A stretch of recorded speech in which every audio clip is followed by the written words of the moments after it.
Zee 24 तास एक पाऊल पुढे। मुंबई आणि परिसरातील पक्ष्यांच्या जातींची गणना करण्याचा कार्यक्रम काही पक्षप्रेमींनी आज हाती घेतलाय। या मोहिमेचं बर्ड रेस असं नाव ठेवण्यात आलंय।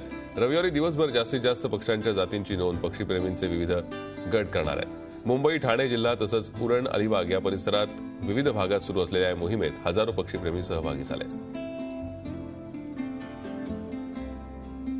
या बर्ड रेसचा आमचे प्रतिनिधी अमित जोशी यांनी घेतलेला आढावा पाहूया।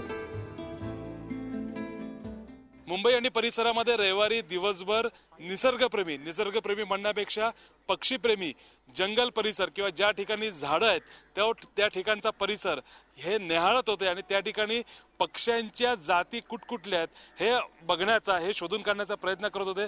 असेच काही पक्षीप्रेमी आपल्या बरोबर आहेत। काय सांगाल, ही बर्ड रेस म्हणतात या सगळ्याला, पण पक्ष्यांची स्पर्धा असा त्याचा शब्दशः अर्थ होत नाही, तर पक्ष्यांच्या जाती तुम्ही जास्तीत जास्त शोधण्याचा प्रयत्न करता, यामागचं नक्की कारण काय? उद्देश हा आहे की एका दिवसात म्हणजे 12 तासात एका ठिकाणी किती तुम्हाला स्पीशीज दिसतात, किती प्रजाती दिसतात हे लॉग करायचे। आणि त्यामुळे गेले 9 वर्ष आम्ही हे करतोय। हा 9वा आहे आणि साधारणतः एका एरियामध्ये किती स्पीशीज तुम्हाला दिसतात याच्यामुळे जाणीव होते। आणि नंतर एक सायंटिफिक कोलॅबोरेशन करून तुम्ही हे बघू शकता की कुठल्या टाइमला कुठल्या एरियामध्ये कुठल्या पक्षी जास्त दिसतात, मायग्रेटरीज किती येतात, किती संख्येने येतात ते आम्हाला कळू शकतं। रवी, तुम्ही काय सांगाल, पक्षी किंवा बर्ड्स केवढे सेन्सिटिव्ह असतात नेचरमधील किंवा निसर्गामधील बदलाला, ते कसे प्रतिसाद देतात? आता थोडंफार